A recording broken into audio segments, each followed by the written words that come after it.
Let's get started. So in this video, we will talk about WordPress overview. This is the website that we are going to work on.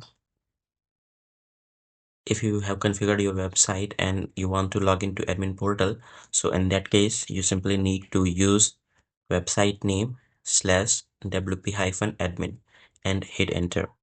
If you are already logged in, you already have this option at the top and you can also visit from there. By any chance, if you haven't configured it yet, in that case, please watch my other video where I explained how we can configure WordPress with other hosting service provider. Let's begin with this one. So the very first option, if we are already logged in, then we can see a dashboard, and under dashboard we have this options available. We can close this and we have this update option. So if there is any update available, we can click on this.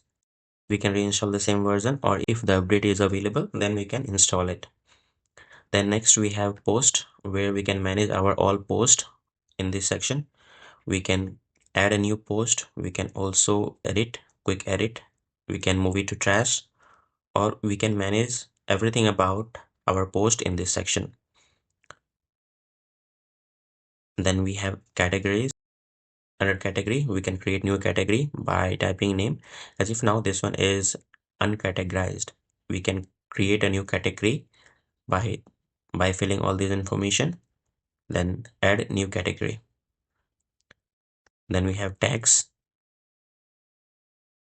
We can add tag here, add new tag by filling all this information. Then we have media. Under media we have library. We can add any media item here, like it could be image, it could be video, or anything which we want to save it to our website, we can add it here.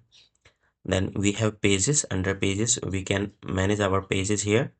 We can edit this page, we can add a new page, we can manage any page by selecting. We can also manage it in bulk, so we can move it to trash, we can edit, or any other options that we want to apply for our page. We can manage our page from here. Then we have comment section. So any comment on our website we can manage under this section. So if we have approved it, it will be here. If there is any pending comments, we can see it here. Or if anything spam, we can see it in spam. We can move that spam in trash. So anything related to comment, we can manage it from here. Then we have appearance. Under appearance we can manage our theme. We can use install theme, or we can install new theme by add new theme here.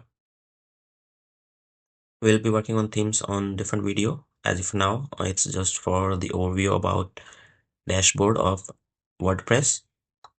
So this one is activated, we can activate it, or if we have anything, this one we can install it and then activate it. Then under editor, under appearance we have theme editor. We can edit our theme from here. We have different options for our theme editing. We can select any of this and work accordingly. Let's go back. Then we have plugins. Under plugins we can manage our plugins. There is no plugins as if now. This is freshly installed WordPress, so we do not have any plugins here. We can add plugins here. We'll be adding plugins in coming videos. So by clicking on this, we can select any theme, we can install it and then activate it. Then next we have users. Under users we can find all the users for the organization. As if now there is only one user, we can add new user as subscriber or admin, or with other roles like contributor, author, editor. We can create user for our website who can manage our website on our behalf. Then we have tools. Under tools we have other options to manage, like we can import. Let's leave this. Under import we can import any of the services available here, like we can install it from Blogger, we can install category and tag converter, live generals, movable type, RSS, Tumblr, WordPress. So we have these options. We can import it if we have any other website, or if we have any other service from where we are getting all these services. If we're getting services from third party, so we can import here and use in our website. From this website also we can export whether post, pages, media, or all content, and we can import it in other website if we have. Then we have site health. We can check site health in this. If there is any issue, we can find it here. Then we have export personal data. If there is any personal data, we can export it from here. We can erase personal data. We can go to theme editor. Under theme editor, this gives us option to manage our theme file. Similarly, we can visit plugin editor. If we have any plugin, this will give us the opportunity to edit themes. Then we have settings.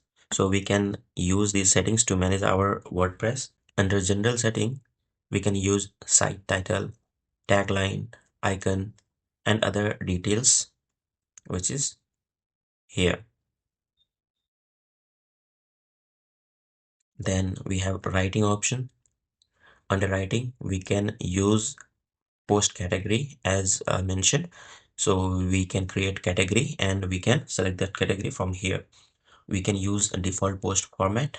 We have these options available. If by any chance, if we want some advanced settings, or if we want to post via email, we can configure our email details here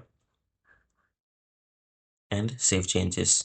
Then we have a reading option. Under reading, we can use our home page display your latest post or a static post. So I'll be setting static post and then home page. As if now home page is not created, that's why I'm just using this sample page. And then we can select post page. So if we have multiple category or multiple page, then we can select post page. Whenever we have any new post, this will straight away go to that particular page. We can edit blog pages, how many posts should be there, how many items should be there. If we want full text or excerpt, if we have longer format of article, then we can use excerpt. And then under discussion, we can check all these information. If we want to allow a user or if we want to restrict anything for our website or blog, we can select it from here. We have lots of settings here. We can visit this later, select all these information as per our need. We can whether check this box or uncheck this box and save it at the bottom. Then we have media related settings. We can manage our media related settings like width, height, maximum width, maximum height for different size like thumbnail size, medium size, large size, and save changes. Then we have permalink where we can use whether it should be plain, date or name, or month and name. Most of the people use this post name. So this helps us improving SEO for the website. So whenever any post is created, at the top you will see name of the title of that particular post that can be managed from here. Then we have privacy settings. We can use this page or we can create our own privacy page. Under stack cache, we can find cache related information for the website. And lastly, we have collapse menu. If we want full page, we can click on this and then click back on this again. We have gone through with all these settings and we'll be exploring more in coming videos. That's it for this video. Please do not forget to subscribe. Keep learning, keep sharing. Thank you.